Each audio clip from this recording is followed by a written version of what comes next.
Hello, everyone. Welcome to our FemCity Monday class that we have today. My name is Lynn Pelzer. I'm the COO at FemCity, and I am excited to be talking about this because there's a couple of important words in our class title, The Power of Emotional Intelligence, Leading with Confidence and Empathy, because this month is the month of love, and this month we're talking a lot about self-love. So confidence, empathy, emotional intelligence, all of these things are wrapping up into a beautiful month of working on ourselves and loving ourselves more too. So I want to give an introduction to one of our amazing teachers, founding circle member that we have here at FemCity. Dr. Melinda Hill has given us lots of great education over the years, and today is going to be another great one. I love listening and learning as well. So I want to tell you a little bit about her first before I turn it over. So Dr. Melinda Hill is an accomplished ICF professional certified coach with a solid educational background in education, leadership, and counseling. She holds a doctorate in higher education, leadership, and organizational change, a master's degree in counseling, and various certifications, including executive and professional coaching, Gallup Strengths, and a certificate in diversity and inclusion for Cornell University.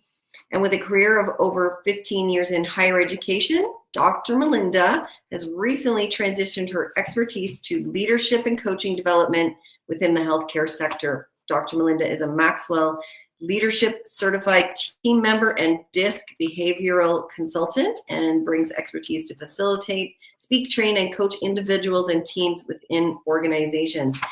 Thank you so much for joining us, Dr. Melinda Hill, and really giving us your time to teach about this great topic today. Really appreciate you. Thank you so very much. I love teaching. I love sharing. I love coaching. I just love adding to leaders. And that's what I do. I come alongside leaders and help them grow their most valuable asset, which is their people. And Yes. so anytime I can do that, I'm always raising my hand. I don't mind. I don't mind at all. And so Thank I'm you. glad to be able to share about emotional intelligence, one of my favorite topics. Excellent. Thank you. I'm going to turn it over to you. I'll keep an eye on comments and questions. If you have anything for Dr. Melinda, please give us a comment or a question. We'll look at them at the end, or if you see them, Dr. Melinda, go ahead and the time, but we'll review them at the end for sure. Thank you. Over to you. Absolutely, absolutely. Thank you, Lynn. And so welcome. Many people are familiar with emotional intelligence, but I do like the title, The Power of Emotional Intelligence, Leading with Confidence and Empathy. And there is power in emotional intelligence when you are a leader. Just a quick story. I have three children. Two of them right now are NCAA athletes. And they come home on Sundays and we do dinner and emotional intelligence. And we pull out the PowerPoints, we pull out our assessment, and we walk through building emotional intelligence because it's a skill, one of the most valuable skills in the workplace. And I feel like it's my responsibility as a parent before they leave my home and I have no control over where they go on Sundays. Teaching them emotional intelligence, how they can thrive in the world. So many people are familiar with emotional intelligence, and it's becoming increasingly a hot topic in the world and in the workplace. So the purpose of our time together, we're going to kind of lay the foundation of understanding emotional intelligence, create a simple and practical opportunity to examine our strengths and the challenges, and determine appropriate courses of action to get our personal and professional results. And so we'll be focusing on how to build, how to recognize our emotional intelligence.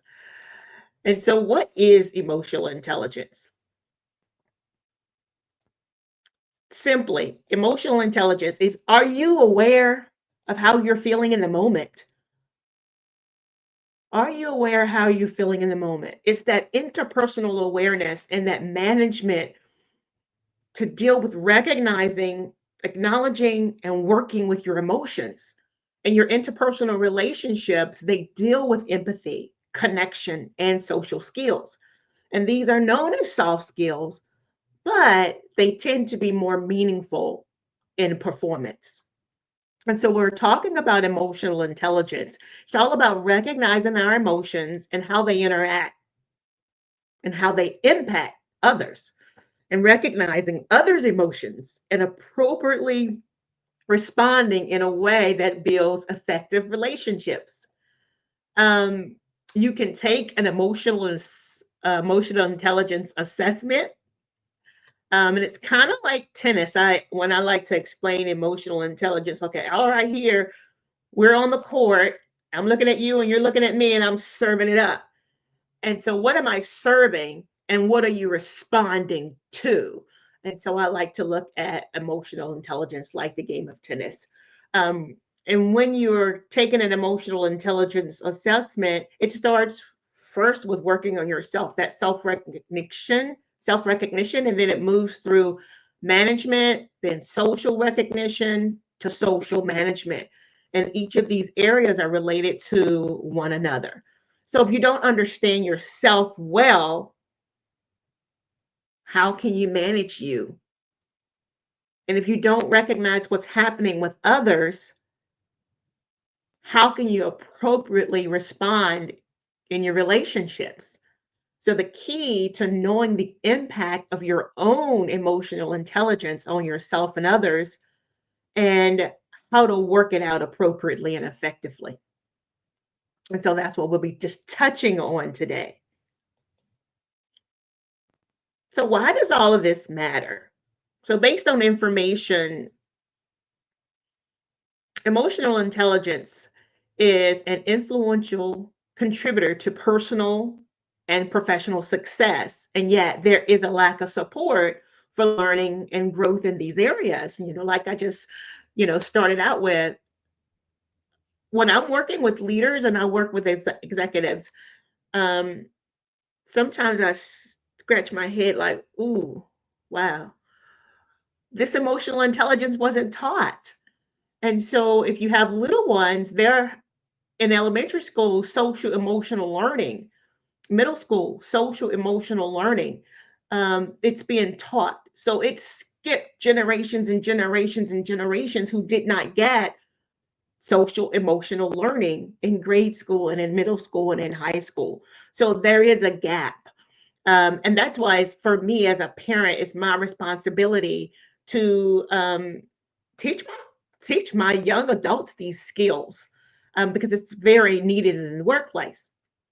All right, and so let's keep going. Why is this important? Like, furthermore, there are many benefits to having a strong EIQ, your emotional intelligence. So when you're looking for good emotional intelligence, here are some areas where it really does matter: in your communication, your decision making, in your leadership, in sales and teamwork, in productivity and performance, in relationship satisfaction. And I love that relationship satisfaction piece right there. I have a coaching program, and it's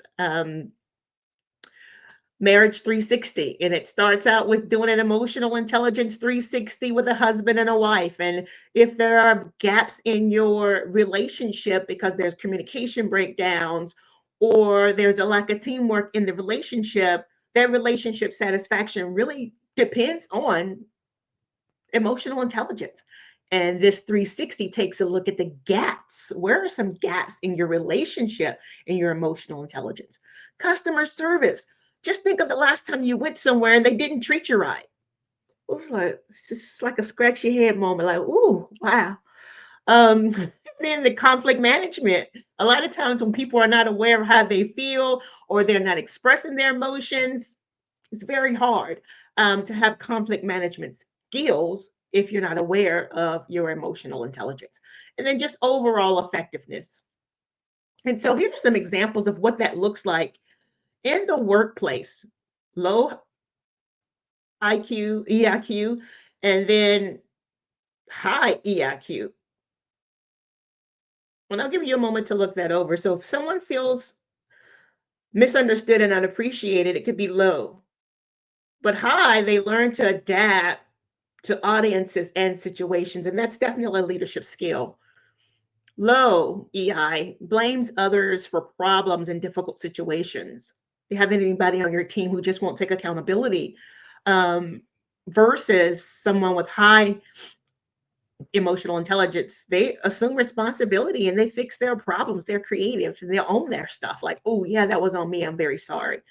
Low emotional intelligence, subject to emotional outbursts and moodiness. They'll walk in a meeting and you're like, ooh, it's going to be that kind of meeting.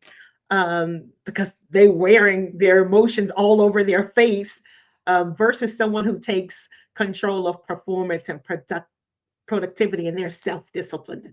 Um, and I'll give you a moment to look over those. What are examples of low and high emotional intelligence?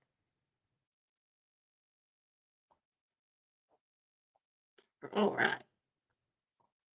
So when we're looking at emotional intelligence, here's some factors to include. Um, it's your self-awareness,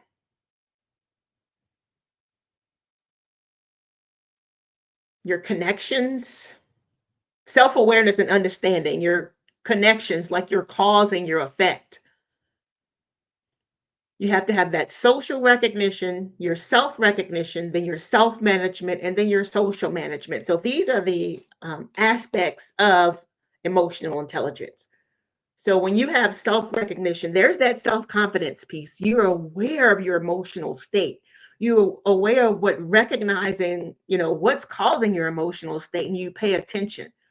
And then skipping over to social management, you sustain these quality relationships and you handle conflict effectively. And this is where your leadership and your influence comes in. As John Maxwell says, that leadership is influence, nothing more and nothing less. So if you are displaying low emotional intelligence and you are a leader, that's really speaking volumes in your social area of social management. So when you're looking at self-recognition, you're understanding yourself. There's a connection to cause and effect. You have that self appreciation and that self love that we're talking about, that this month is all about love. You are conscientious. There's that assertiveness and that emotional identification. And when you're talking about how do you build self recognition, accept your emotions without judging them. You want to self monitor, take time to reflect. Then there's the advice, accept advice without becoming defensive. Those are just a few. And then when there's that social recognition, you're looking at the empathy, sensitivity, compassion, holistic communication, and your interpersonal development. How do you build social recognition? You actively look for opportunities to help others and promote their agenda. That's one really key piece to emotional intelligence. You're hyping someone up, and I love FemCity because that's what we do here. You want to follow through on your promises. You want to create those opportunities to connect, and be positive. Self-management. This is self-control and discipline. You want to be goal-oriented performance. You have your self-integrity, your motivation. And how do you build self-management? You want to monitor your specific course of your path during the day. You want to act with focus and intensity. I think it's huge when it says avoid fatigue and burnout. You can't give your best self if you're tired, if you're not listening to your body when your body, says, rest. Are you listening to yourself? And are you remaining accountable for your actions? And so here are some social management tips. You want to develop your relationships and getting along with others, taking a look at your influence. How do you build social management? Maintain poise and calmness. Reach out to others, being available. Developing quality relationships and friendships. These are just a few tips. And of course, we won't get through a lot of emotional intelligence in our 20 minutes today. We're just going to hit on some high points. So, all these aspects of emotional intelligence, they don't stand alone. Each of them influence one another, and they either increase or decrease. And you're likely to see a change in any of these aspects, one as you work on the other. And so, when you are looking at your emotional intelligence, you want to ask the right questions and you want to manage your emotions. And then there's self coaching. Um, I want to give you some examples of using emotional intelligence in the workplace. And here's a framework. It's a clear framework. I'm a tools and a toolkits kind of person. I want a toolkit and I want a framework. And so let's take a look at this. Um, so how does this clear framework work? You want to see, compose yourself.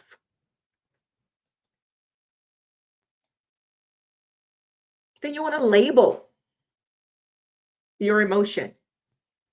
A lot of times people are going to have like 5 to 6 or 3 to 6 emotions. Um, I like to look at the feelings wheel, feelingswheel.com, and it gives you a whole range of emotions so you can start to really get in touch with who you are, what am I feeling in the moment. And then you want to be able to explain the impact, share how the situation affects you and your work. Then you want to adjust your tone, use neutral and constructive language, and maintain professionalism. And then lastly, you want to recommend a solution. So, for example, I'm going to walk through some examples of how to use the clear framework. So, here's a scenario. Happens a lot. A teammate misses a deadline that affects your work. Woo! So, unprofessional response would be, you never meet the deadlines, and now I have to fix this. True. Okay, but that would be the unprofessional response. So the professional response is to take a moment before responding to avoid anger. Whew. And then you want to label your emotion with I'm concerned because the delay affects my part of the project. This puts extra pressure on my workload and delays our overall timeline. So you want to maintain that professionalism in your body and your tone. And then ask, can we find a way to improve communication on deadlines moving forward? And I'll give you another one. Scenario, you receive less credit than you deserve for a project. And we know that happens all the time. Okay, so the unprofessional response is, I worked so hard on this and no one even noticed. Sounds like a 14-year-old, that's in it. Okay. All right. So the clear response would be reflect before responding to avoid emotional reactions. I feel disappointed that my contributions weren't fully acknowledged. I took on additional responsibilities which helped the project succeed. And you want to be able to speak with confidence, but avoid sounding defensive. And then the solution going forward, I'd appreciate regular feedback to ensure contributions are recognized. And so that's called the clear framework so that you can stay professional while you are expressing yourself. And let's scoot through here.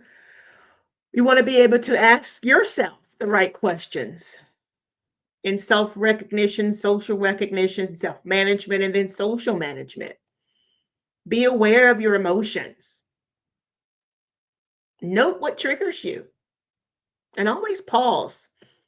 Check in on your breath if you have to. And then there is the self-coaching piece. You want to be able to observe what happened, perceive, pause, direct, direct action. It's not being passive aggressive, but you want to directly address what has happened, reflect, celebrate. A lot of times, I'm just telling you, I celebrate because I handled it okay. I could have said a whole lot of different things, but I didn't. So I always reach around there and pat myself in a black way to go. Melinda, you did good with that. Um, and so make sure you celebrate yourself when you handle that properly. All right. And so building your emotional intelligence, it takes practice. It's not something that can happen. When I work with clients, sometimes it's 6 months to a year that we're working on their emotional intelligence plan. But you take it one day at a time, you small changes that can sustain and strengthen your emotional intelligence. And you'll see as you stick with it gradually and you practice, you will be able to see that self growth and reach around there and pat yourself on the back like, "Ooh, I handled that well." And so that's all the time that we have today. But if you would like to create, um, dive a little deeper, you can take an emotional intelligence assessment and it'll give you a score in all four of those quadrants. You can gain insight into your strengths, enhance your leadership and your communication. You can also take an emotional intelligence 360. I know if you in leadership, you've heard of a 360 before, but that's how you lead your team and your budgeting. But with emotional intelligence 360, you can have up to 10 raters, and they're rating you on those four scales of your emotional intelligence. And so, why do a 360? It's from your colleagues, your peers, and your supervisors. And again, you identify your strengths and your growth opportunities. And then I work with couples. I started a new coaching program, and we start out with a 360. You want to deepen your self awareness, that emotional connection, and strengthen your trust and your mutual understanding. So if you have one partner who's passive aggressive and don't express their emotions, where's the gap in the relationship? And we create a path, a plan for you to close those gaps.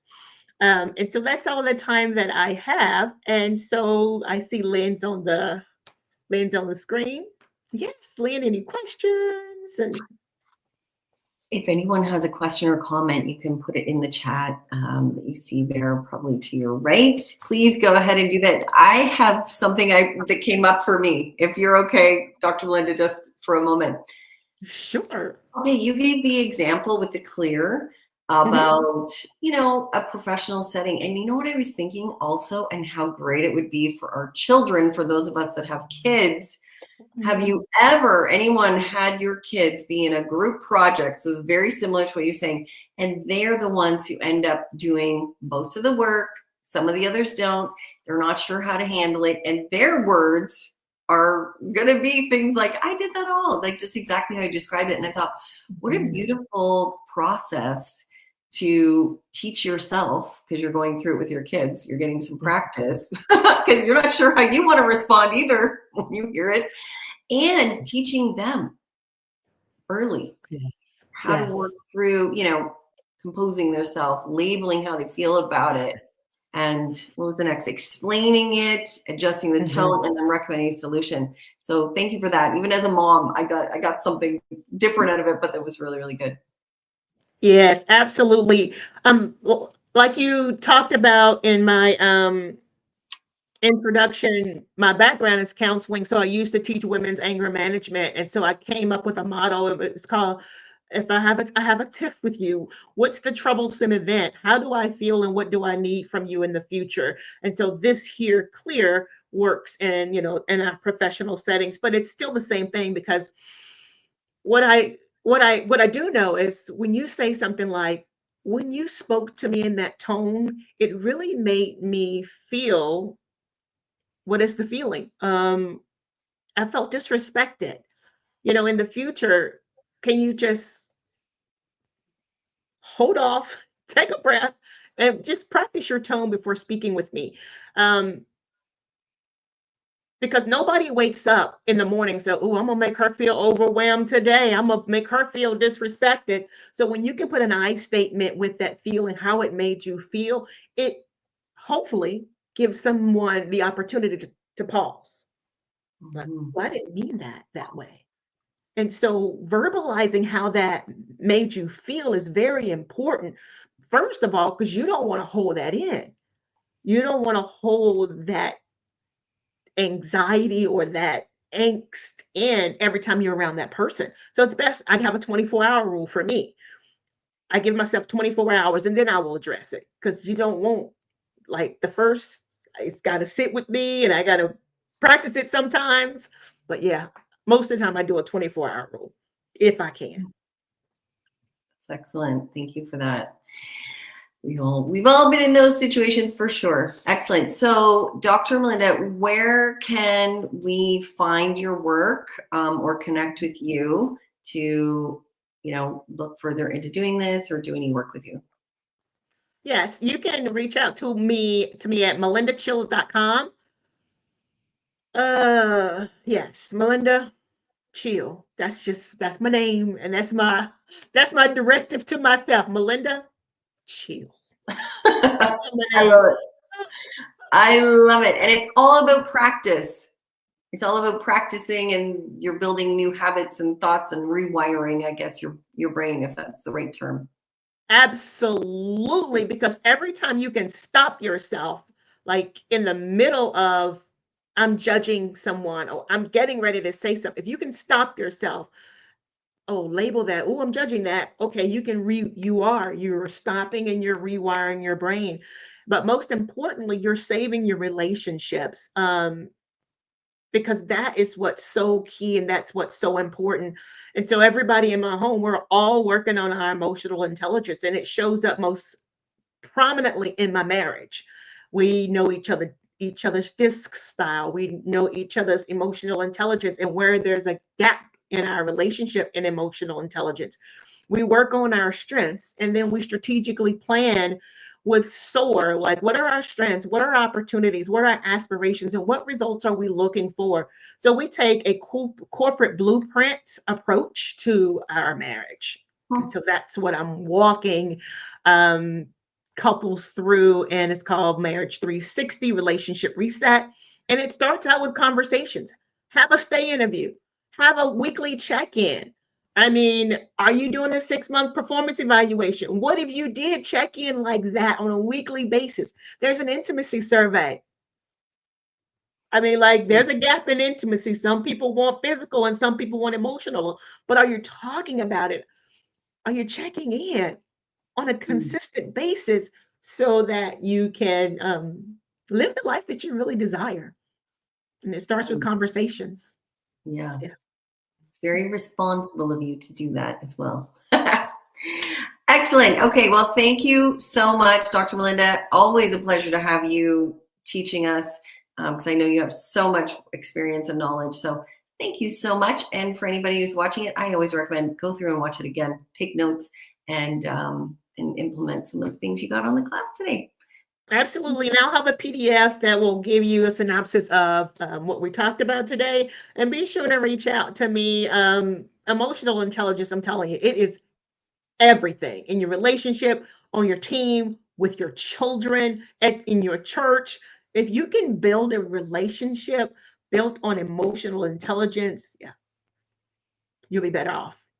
So thank you so very much for the opportunity to serve today. I love it. Thank you. Bye, everyone.